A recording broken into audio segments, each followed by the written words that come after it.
Diqqat aholiga jiddiy xabar. Hozirgina falokat yuz berdi. Assalomu alaykum hurmatli tomoshabin. Siz Guli TV qisqa xabarlar kanalidasiz. Kanalimizga xush kelibsiz. Yurtimizda va jahonda sodir bo'layotgan eng so'nggi va dolzarb xabarlardan doimo birinchilardan bo'lib xabardor bo'lib turishni xohlasangiz, kanalimizga hoziroq podpisatsiya tugmachalarini bosib, videolarimiz davomida bir dona like tugmachasini bosib ketishni ham unutmang.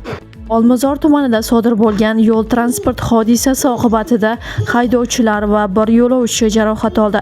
20-oktyabr kuni soat 19:50 da Toshkent shahrining Olmazor tumanida joylashgan Ahmad Donish ko'chasida Cobalt Nexia 3 va Lacetti rusumli avtomobillar ishtirokida yo'l transport hodisasi sodir bo'ldi. Bu haqida shahar yo'l harakati xavfsizligi boshqarmasi xabar berdi.